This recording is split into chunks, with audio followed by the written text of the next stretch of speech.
Welcome to Recipes for Disaster. I'm Pete Goffe-Wood. We've had a number of inquiries this week about risotto. I love risotto, so I jumped at the chance to do this one. It's a dish, it's a simple braised rice dish. It is tasty, it's easy to do. Chefs have this tendency to make it more difficult than it is. It's like you must pour a ladle full of stock and then you must stir and emulsify. Nonsense. It's rice. You add liquid and heat to rice. The rice knows what to do. So we're going to dispel these chefy myths about how difficult rice and risotto is to make. We're making a simple mushroom risotto. I'm using half chicken and white wine as a stock. If you want to make this vegetarian, don't use the chicken stock, use vegetable stock. And when I say chicken stock, I'm talking cubes here. I'm talking rooster booster. Although, if you've roasted a chicken and you've got carcass left, put it into a pot with some veggies, top it up with some water. You have a lovely stock that you can use for a soup or a sauce. Let's jump right into that risotto. Let's have a squiz at our ingredients. Steaming jug of chicken stock, roughly chopped mushrooms, risotto rice, diced onions, whole garlic cloves, butter, grated parmesan, some gremolata, which we'll talk about a little bit later, and a lemon. Our first step is always begin with a hot pan. So we've got our pan on the go. We're going to add our butter to that. You can use olive oil if you're worried about butter. You can use olive oil for this. I just love the richness that butter brings to the risotto. Our butter's melting. We're going to add our diced onion to that. Then I'm going to show you a nifty trick about how to deal with the garlic. Right, let's get our onions in. Just going to soften these up nicely. We don't want much color on these, but we do want them to cook until they're nice, soft and translucent. Right, while that's doing its thing, I'm going to show you a nifty trick about how to chop garlic. So what I've got here is a normal grater. What you want is that thin side. Now, don't make the mistake this raspy one. This is what you would normally do with your parmesan, grate your parmesan with. We take a whole clove of garlic with the skin on, and all we do is grate. Now what you'll find is, miraculously, is that the skin of the garlic is too coarse to go through. So that gets left behind, and what gets left underneath is, it's quite fine. And so you can see, this is going to cook and dissolve very, very quickly. So let's get that in. Now this is how you traditionally start any risotto, with a bit of onion and some garlic. Now whether or not you were going to add maybe some roasted butternut to this, or you were going to have whatever flavor you want, this is where you start to build the foundation for your risotto with whatever flavor risotto you want to end up with.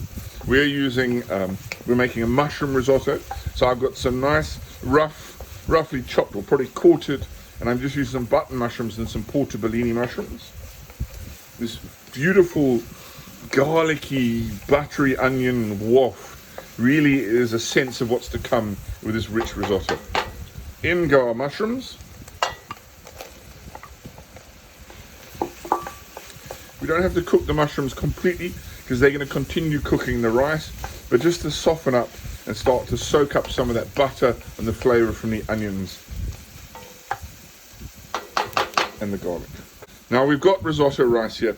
How much rice is always the issue. A rule of thumb is to measure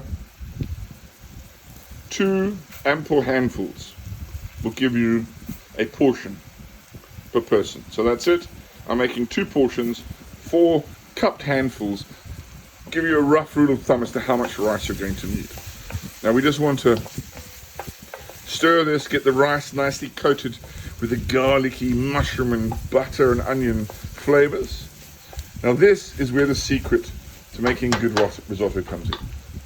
Chefs will tell you that this needs magical attention and magical treatment, and you must stand here laboriously ladling in a ladle of stock and then slowly stirring it so it all emulsifies. Complete and utter nonsense. It's rice. It knows what to do. It knows how to behave when it has liquid. Now I'm pouring in a mixture here of chicken stock, white wine and water that I've had on the boil.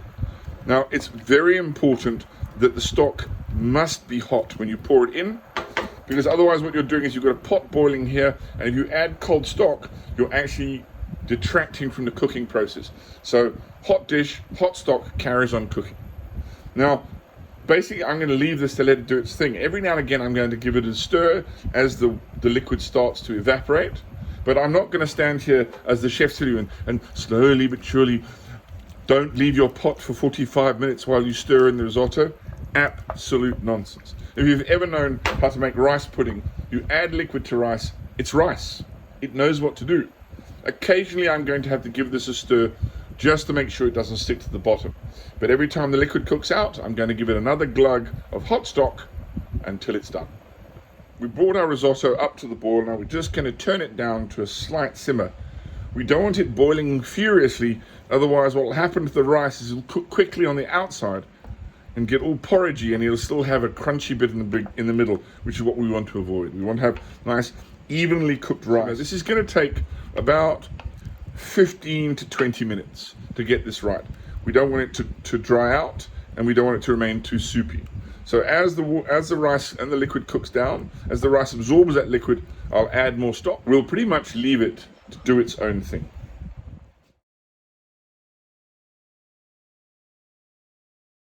Risotto is now done. Turn off the heat. I'm just going to have a little taste just to make sure the rice is properly cooked.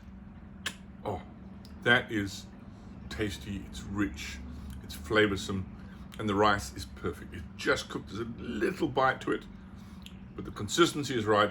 We're ready to finish the dish off. We don't want this to be like porridge. This is not rice pudding. Now to finish off with our aromatics and our seasoning. Now look at this consistency. This is the consistency we want. This is a loose, almost soupy kind of rice dish. So let's get to our seasoning. Salt and pepper.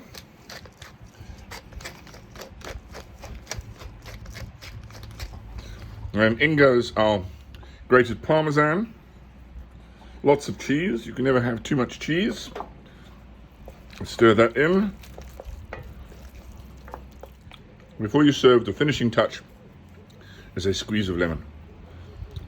Any dish that you make with mushrooms, whether it's mushroom sauce, mushroom soup, mushroom risotto, a little squeeze of fresh lemon juice at the end of a mushroom dish really helps to accentuate those really earthy mushroom flavors. It really does an absolute treat to the mushroom risotto. So let's serve this up. This is a dish that should ooze. It shouldn't, as I said, sit up in a ring. It should collapse. It should be nice and liquid. Now we're going to finish this off with our Gremolata. Now I mentioned the Gremolata earlier. This is just roughly chopped parsley, a little bit of lemon rind, and some finely chopped garlic. This just gives a little fragrant waft of our dish. It makes it look lovely, but it also really helps the mushroom flavors to come alive. And we finish that with our last sprinkle of Parmesan. And there we have mushroom risotto. With risotto, the flavors as limited as your pantry or your imagination. Give it a try, you will not be disappointed. Recipes for disaster, and may the sauce be with you.